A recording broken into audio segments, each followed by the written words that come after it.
மிதுன ராசி அன்பர்கள் உங்களுக்கு இந்த ஒரு வருஷம் வந்து பாருங்க எந்தெந்த விஷயத்துல ஜாக்கிரதையா இருக்கணும், எச்சரிக்கையா இருக்கணும் அப்படின்னு ஒரு சின்ன ஹிண்ட் கொடுக்குறேன். அந்தந்த விஷயத்துல கொஞ்சம் எச்சரிக்கையா இருங்க. அப்படி சனிக்கு வந்து எவ்வளவு ஒரு ஹானஸ்டான கிரகமா இருந்தாலும் ஒரு மட்டமான கேரக்டர். அது என்ன கேரக்டர்னு சொல்றேன் பாருங்க. அதாவது நீ உனக்கு நான் கொடுக்குறேன், உனக்கு 10 ரூபாய் கொடுக்குறேன் அப்படின்னா நீ அதுக்கு தகுதியானவனா அப்படின்னு சொல்லிட்டு ஒரு முறைக்கு 10 முறை அனலைஸ் பண்ணுவான்.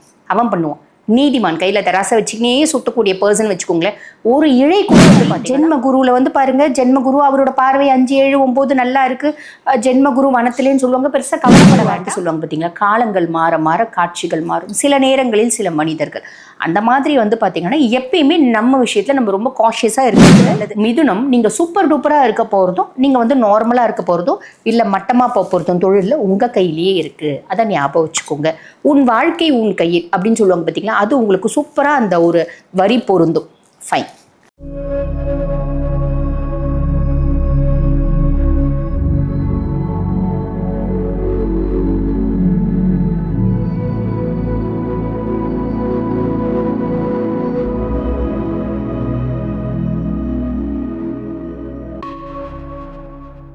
ஆன்மீக பரிகார நேயர்களுக்கு வணக்கம். நான் டாக்டர் தீபா லாலன். இன்னைக்கு நம்ம என்ன டாபிக் பற்றி டிஸ்கஸ் பண்ண போகிறோம் அப்படின்னா, நம்ம எல்லாருக்குமே தெரியும் சனி பயிற்சி ஆரம்பித்தாச்சு, ராகுகேது பயிற்சி ஆரம்பித்தாச்சு, குரு பயிற்சி ஆரம்பித்தாச்சு. ஒரு பயிற்சி சூப்பர் டூப்பராக இருக்குது அப்படின்னா ஒரு பயிற்சி ரொம்ப நார்மலாக இருக்குது, ஒரு பயிற்சி ரொம்ப மட்டமாக இருக்குது பல ராசிகளுக்கு. அப்போ நாங்கள் வந்து பாருங்கள் எந்தெந்த விஷயத்தில் வந்து ரொம்ப ஃப்ரீயாக இருக்கலாம், எந்தெந்த விஷயத்தில் நம்ம ரொம்ப காஷியஸாக இருக்கலாம், எச்சரிக்கையாக இருக்கலாம் அப்படின்றது நிறைய பேரோட கேள்வியாக இருக்குது. அப்போ இந்த பதிவு எந்தெந்த விஷயத்தில் ஒவ்வொரு ராசியினரும் எச்சரிக்கையாக இருக்கணும் அப்படின்றத பற்றி தாங்க. இதில் வந்து யாரும் பெருசாக பயப்படணும் அப்படின்ற அவசியம் இல்லைங்க. எச்சரிக்கை அப்படின்றது ஜஸ்ட் ஒரு காஷியஸ்னஸ், ஒன்றும் இல்லைங்க. நம்ம ஒரு ரூமில் நடக்கிறோம் அப்படின்னு வச்சுக்கோங்களேன். அங்கே ஏதோ ஒரு இடத்துல எண்ணெய் ஊற்றிருக்கு, எங்கேயோ எண்ணெய் ஊற்றிருக்கு அப்படின்னு யாரோ சொல்லும்போது நம்ம காலடியை பார்த்து பார்த்து வைப்போம் இல்லைங்களா.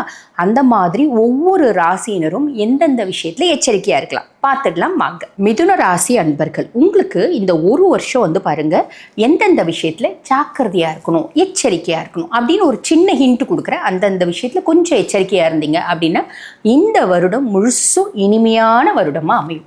சரிங்க, நம்ம எல்லாருக்கும் தெரியும் எல்லா பயிற்சியுமே நடந்துருச்சு, ஆரம்பிச்சிருச்சு இல்லைங்களா. சரி, இப்போ ஒரு சிலர் வந்து நிறைய புலம்புறாங்க, என்னங்க ரிஷபத்துக்கெல்லாம் சூப்பர் டூப்பராக இருக்கும், நீங்கள் மிதுனம் நாங்கள் வந்து பாருங்கள் எங்களுக்கு கர்ம சனியாக இருக்கும்னு சொன்னீங்க, 10ல் ஒரு பாவி வந்து உட்கார்ந்தா அரசனை போல வாழ்க்கை உண்டு அப்படின்னு நீங்களே சொன்னீங்க, எங்களுக்கு பெருசாக எதுவுமே நடக்கலைங்களேங்க அப்படின்னா, சனி மந்தன் மூடவன் நிதானமாக தான் நடப்பான். இப்போது நிதானமாக தான் அவனோட வேலையை செய்வான். அதாவது ஸ்லோ மூவிங் பிளானட் தான் வந்து பார்த்திங்கன்னா சனி. அப்போ கண்டிப்பாக நடக்கும். இன்னொன்று நல்ல தெளிவாக ஒன்று புரிஞ்சுக்கோங்க. உங்களுக்கு கர்ம சனியாக வந்து உட்காந்துருக்கான். கர்ம சனின்னா 10ஆம் பாவம், உங்கள் தொழில் ஸ்தானத்தில் சனி வந்து உட்காந்துட்டுருக்கான். தொழில் ஸ்தானத்தில் சனி வந்து உட்காந்துட்டுருக்கான் அப்படின்னும் போது சனிக்கு ஒரு மட்டமான கேரக்டர் உண்டுங்க. அது என்ன அப்படின்னா, யாரும் கீழே சனிக்கு என்ன மட்டமான கேரக்டர்னு சொல்கிறீங்களே அப்படின்னு, அதாவது நம்ம வந்து எனக்கு பொதுவாகவே வந்து பாருங்கள் சனியும் செவ்வாயும் ரொம்பவே பிடிக்கும். அதனால் சனிக்கு வந்து எவ்வளோ ஒரு ஹானஸ்டான கிரகமாக இருந்தாலும் ஒரு மட்டமான கேரக்டர். அது என்ன கேரக்டர்னு சொல்கிறேன் பாருங்க. அதாவது நீ உனக்கு நான் கொடுக்குறேன், உனக்கு 10 ரூபாய் கொடுக்குறேன் அப்படின்னா நீ அதுக்கு தகுதியானவனா அப்படின்னு சொல்லிட்டு ஒரு முறைக்கு 10 முறை அனலைஸ் பண்ணுவான். அவன் பண்ணுவான். நீதிமான் கையில் தராசை வச்சுக்கினே சுட்டக்கூடிய பர்சன் வச்சுக்கோங்களேன். ஒரு இழை கூட வந்து பார்த்தீங்கன்னா அவன் மூலியமா தப்பு நடக்காத மாதிரி பார்த்துப்பான். இப்படி இருந்தால் அதை நம்ம என்ன சொல்ல முடியும், மட்டமான கேரக்டர் தானே சொல்ல முடியும்.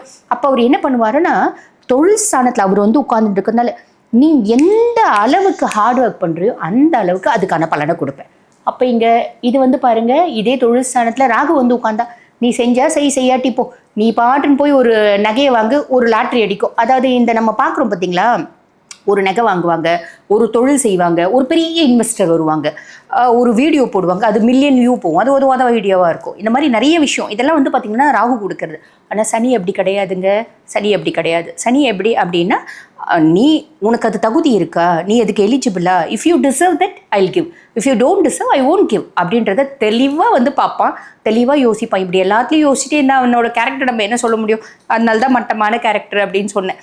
சரி, விளையாட்டுக்கு சொன்னேன். ஆக்சுவலி என்னென்னா அது ரொம்ப ஓவர் ஜென்யூனான கேரக்டர். ஓவர் ஜென்யூனிட்டியும் வந்து பார்த்திங்கன்னா உலகத்துக்கு வந்து ஒத்து வராது இல்லைங்களா.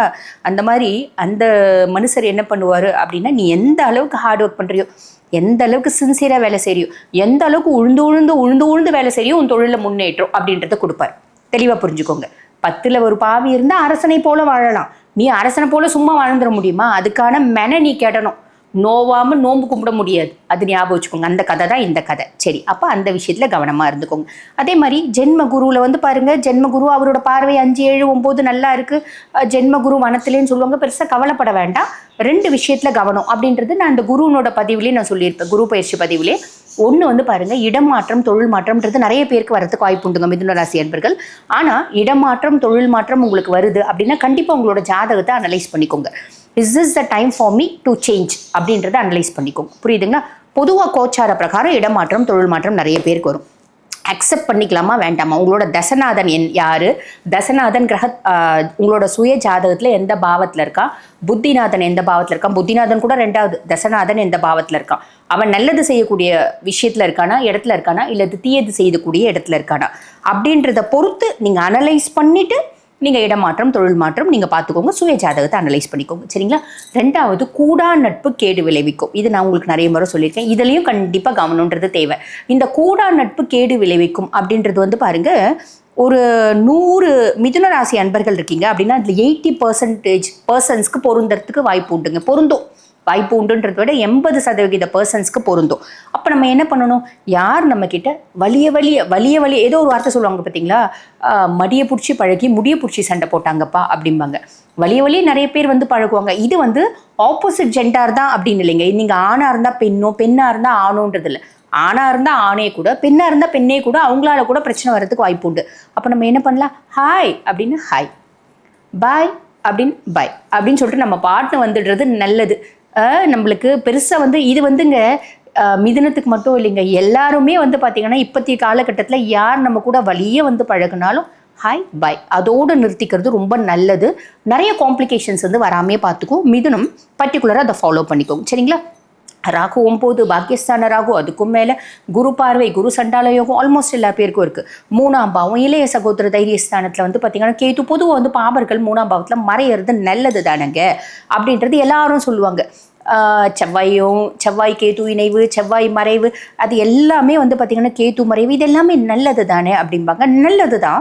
ஆனால் அதில் ஒரு பொதுவாக வந்து பாருங்கள், ஒரு ப்ளஸ் இருக்குது அப்படின்னா கொஞ்சோண்டு மைனஸாவது இருக்கும். என்ன இருக்கும் அப்படின்னா, நம்ம பெருசாக வந்து பாருங்கள் தம்பி தங்கச்சி இவங்க முக்கியமாக சகோதரர்கள், இளைய சகோதரர்கள் பெருசாக வந்து நம்ம நம்புறது அப்படின்றது வேண்டாம். என் சுய ஜாதகத்தில் வந்து பாருங்கள், இந்த 3ஆம் பாவத்தில் குரு தாங்க இருக்கார். இருந்தாலும் ஒரு சில விஷயத்தில் வந்து பார்த்திங்கன்னா நம்ம முழுசும் நம்புறது அப்படின்றது வேண்டாம். பொது ஒரு வார்த்தை சொல்லுவாங்க பார்த்தீங்களா, காலங்கள் மாற மாற காட்சிகள் மாறும், சில நேரங்களில் சில மனிதர்கள். அந்த மாதிரி வந்து பார்த்திங்கன்னா எப்பயுமே நம்ம விஷயத்தில் நம்ம ரொம்ப காஷியஸாக இருக்கிறது நல்லது. நாங்கள் என்ன கவனமாக இருந்தாலும் கிரகங்களை எங்களால் ஓவர்டேக் பண்ண முடியுமாங்க அப்படின்னா ஓவர்டேக் பண்ண முடியும். எப்படி அப்படின்னா வழிபாடு அப்படின்றதுல நம்மளால் ஓவர்டேக் பண்ண முடியும். ஸோ நம்மளோட சகோதரர்கள், முக்கியமாக இளைய சகோதரர் விஷயத்தில் ரொம்ப நம்புறது அப்படின்றது கொஞ்சம் காஷியஸாக இருங்க, அவ்வளோதான். மற்றபடி நம்மளுக்கு பெருசாக நம்ம யோசிக்கணும் அப்படின்றதுல எனக்கு பயங்கரமான தைரியம் இருக்குங்க. வரும், பாபர்கள் இருக்கும்போது வரும். எங்களுக்கு இறை வழிபாட்டில் அதிகமான நாட்டம் இருக்குங்க. இதெல்லாம் ஒரு பெரிய மைனஸே கிடையாதுங்க. ஸோ எந்தெந்த விதத்தில் கவனம் அப்படின்றது நான் சொல்லியிருக்கேன். முக்கியமாக வந்து பாருங்கள், தொழிலில் வந்து பயங்கர கவனம் அப்படின்றது வைங்க.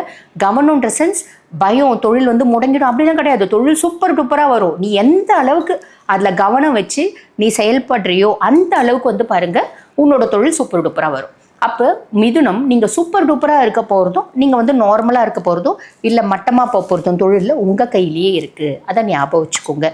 உன் வாழ்க்கை உன் கையில் அப்படின்னு சொல்லுவாங்க பார்த்தீங்களா, அது உங்களுக்கு சூப்பராக அந்த ஒரு வரி பொருந்தும். ஃபைன், சரிங்க. இப்போ நீங்கள் சொன்னதெல்லாம் ஓகேங்க, நாங்கள் வந்து புரிஞ்சிருச்சு. நாங்கள் ஏதாவது பரிகாரம் ஏதாவது இருக்கா அப்படின்னா முடியும் அப்படின்னா ஆலங்குடி நீங்கள் போயிட்டு ஒரு முறை வரலாம். ஆலங்குடி போயிட்டு குரு பகவானை தரிசனம் பண்ணிட்டு வரலாம். இல்லை சென்னை பக்கத்தில் இருக்கீங்க அப்படின்னா இந்த பாடியில் சரவணா ஸ்டோர்ஸ்க்கு பின்னாடி திருவழிதாயம் அப்படின்ற ஒரு ஸ்தலம் இருக்குது. அது அங்கே போயிட்டு ஈசனை வழிபாடு பண்ணிவிட்டு, அது குருனோட பரிகார ஸ்தலம் தான், அங்கே போயிட்டு வரலாம். என்ன பிராப்தம் இருக்குது அப்படின்னா தான் போக முடியும். ஈசனை கும்பிடுங்க, கும்பிட்டுட்டு போங்க, பிராப்தம் ஆட்டோமேட்டிக்காக அவன் ஏற்படுத்தி கொடுப்பான். இது ஃபாலோ பண்ணலாம். அதே மாதிரி பாருங்கள் மிதுனம், நாங்கள் தினம்தோறும் வழிபாடு பண்ணணுங்க. எங்களுக்கு இந்த ஒரு வருஷம் சூப்பர் டூப்பராக அமையறதுக்கு என்ன வழிபாடு பண்ணலாம் அப்படின்னு கேட்டால் ரொம்ப சிம்பிளுங்க. ராமச்சந்திரமூர்த்தியை வழிபாடு பண்ணுங்கள், இல்லை நரசிம்மனை வழிபாடு பண்ணுங்கள். ராமச்சந்திரமூர்த்தி எப்படிங்க வழிபாடு பண்ணலாம்? ராமஜெயம் ஸ்ரீராமஜெயம், ராமஜெயம் ஸ்ரீராமஜெயம், ராமஜெயம் ஸ்ரீராமஜெயம், ராமஜெயம் ஸ்ரீராமஜெயம், இப்படி சொல்லி வழிபாடு பண்ணலாம். நரசிம்மன் அப்படின்னா ஓம் நரசிம்மாய நமக அதை சொல்லி வழிபாடு பண்ணலாம். இல்லைன்னா நரசிம்மரோட காயத்ரி சொல்லி வழிபாடு பண்ணலாம். இது இந்த ஒரு வருஷம் உங்களோட லைஃப் வந்து ரொம்ப சூப்பர் டூப்பராக அமையறதுக்கு நிறைய ஹெல்ப் பண்ணுங்க. அதுக்கும் மேலே நாங்கள் ஏதாவது வாழ்க்கையில் பல முக்கியமான தருணங்கள், அதாவது முக்கியமான விஷயங்களை முடிவெடுக்கும் தருணத்தில் இருக்கோம். நாங்கள் வந்து பாருங்கள் இந்த ஒரு வருஷம் சாதிக்கணும்னு நினைக்கிறோம். இல்லை எத்தனையோ உங்களோட விஷயங்கள் இருக்கும், எத்தனையோ பிரச்சனைகள் இருக்கும், இதுக்கு இந்த வருஷத்தில் தீர்வு கிடைக்குமா அப்படின்லாம் நீங்கள் அனலைஸ் பண்ணணும். அப்படின்னா உங்கள் சுய ஜாதகத்தை ஒரு முறை அனலைஸ் பண்ணிக்கோங்க. வாழ்த்துக்கள்.